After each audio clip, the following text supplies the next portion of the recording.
"I will build my church, and the gates of hell shall not prevail against it." For centuries, the common interpretation of this verse has positioned the church as a sanctuary, a place where believers remain behind walls to survive an ongoing demonic assault. This interpretation limits the movement's objective to basic survival. When the primary goal is to hold a position, the strategy never moves beyond the bunker. This survivalist posture relies on reading the ancient text completely backward. Logically, the definition of a gate in ancient warfare reveals the error in that logic. These immense stone walls are static structures. A gate cannot move across a battlefield, and it cannot launch an attack. It is a defensive barrier designed to keep an enemy out.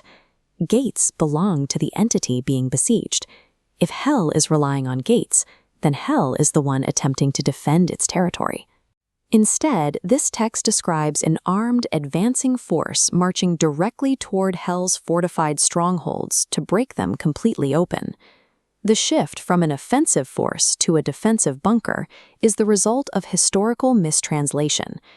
The English word church stems from the Greek word kuriakon, referring to a building that belongs to the Lord.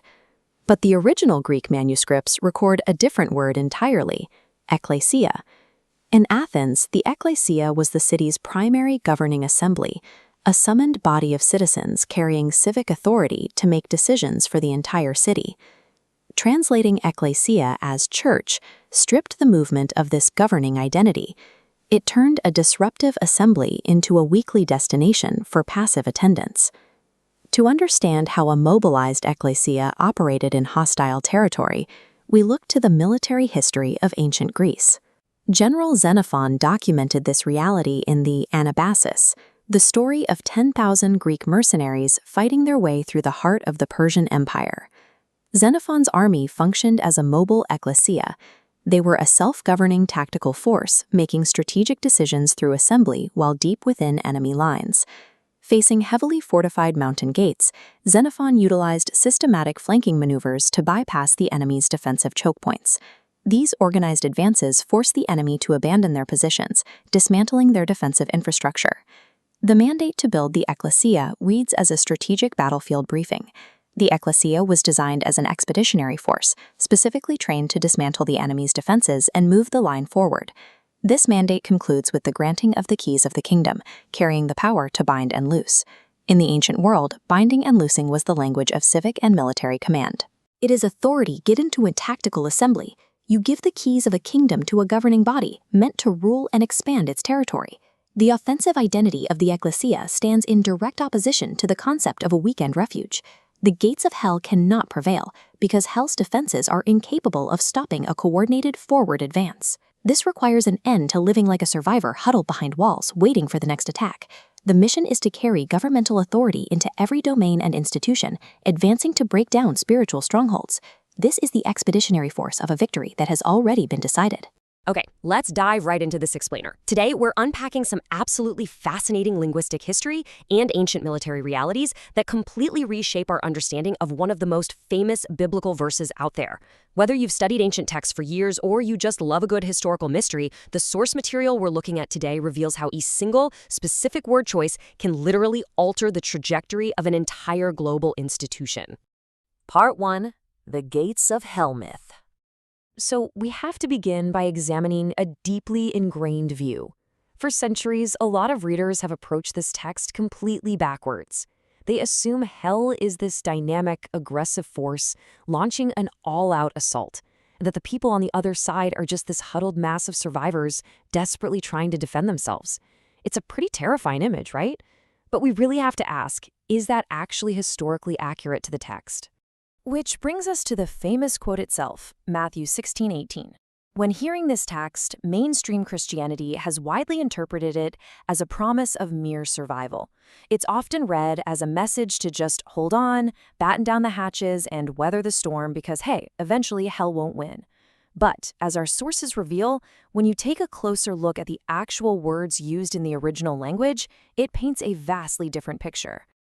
Part 2. Redefining the gate. To dismantle that centuries-old assumption, we basically have to strip away the metaphor and just look at physical mechanics. Think about it. Gates are not weapons. A gate doesn't detach itself from a wall, march across a battlefield, and attack you. Gates are strictly defensive barriers. They're built and fortified to keep an advancing opposing force out. They belong to the entity that is being defended. And that leads us to a pretty inescapable conclusion based on the source material. The text is actually describing an advancing group moving against Hell's fortified positions.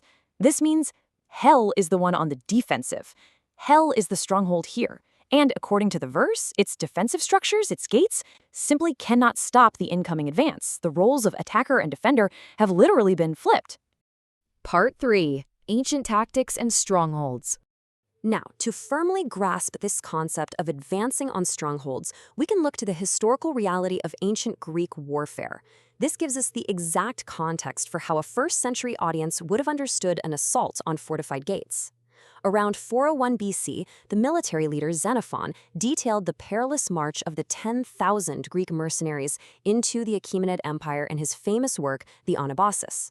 Xenophon was a master of the exact tactics required to break down enemy defenses, which provides us a historical blueprint for what it really means to advance against a fortified position. Xenophon's historical blueprint shows us exactly how these ancient sieges were conducted. Using flanking maneuvers and tactical feints, he'd order small parties of men to basically fake an attack on a hill road. Then, when the defenders were drawn out and completely distracted, the rest of the soldiers would race up the exposed road and storm the fortress. They systematically advanced on enemy gates and used these precise maneuvers to breach defensive structures, turning them into fallen strongholds. This is the active, aggressive military reality the original text evokes. Part 4. What is the Ekklesia? Let's look at the language itself to see exactly who is doing this military-style advancing. Who is the army at the gates? Well, linguistic history reveals a major plot twist here. The original Greek word used in the text wasn't a religious term at all. The word was Ekklesia, which was a deeply civic and governmental concept that predated Jesus by centuries. In the ancient Greco-Roman world, the Ekklesia was a called-out assembly of citizens. This wasn't a voluntary religious meeting or just a casual weekend gathering. It was the primary governing assembly in places like Athens. Citizens were formally summoned from their daily lives to conduct governmental business and make decisions that affected the entire city. So when Jesus said he would build his Ekklesia, he was describing a governing assembly meant to carry authority into every single domain of human life. This historical context beautifully explains the very next verse in Matthew 16, which uses strict authoritative language. It talks about keys, binding, and loosing.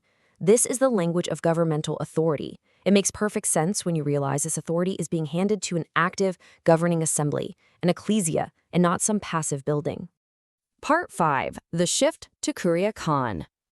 So you might be wondering, how did we get from an advancing governing assembly to the modern concept of a church? The root of the disconnect is entirely in the translation. The English word church actually doesn't come from ekklesia. It derives from a completely different Greek word, kuriakon. Kuriakon simply means a religious building belonging to the Lord, a physical place that people attend. This creates a massive, undeniable contrast between a dynamic governing body that advances and a static religious meeting place that people just visit.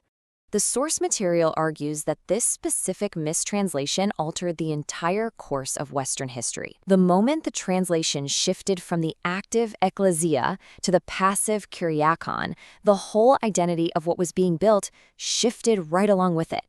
It transformed from an advancing, authoritative government to a building where people essentially just show up to consume a service.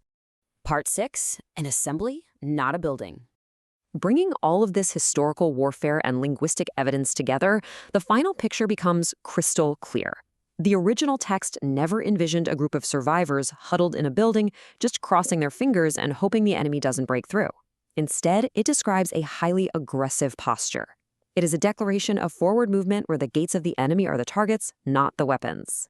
We see a totally different dynamic. It impartially describes the governing assembly, an ekklesia, armed with absolute authority, advancing exactly like Xenophon's ancient Greek army against the defensive gates of an enemy stronghold.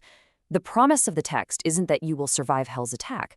The promise is that Hell's fortified positions will absolutely not be able to withstand your advance. Which leaves us with a truly fascinating final thought. How much of history, and really how much of human institutional behavior, changes when a dynamic summons to govern is translated into a passive invitation to attend. It's a powerful reminder of why words matter so much, and how going back to the original source can completely shatter the myths we've just blindly accepted for centuries. Thanks for joining me on this explainer, and I hope it leaves you with a whole lot to think about.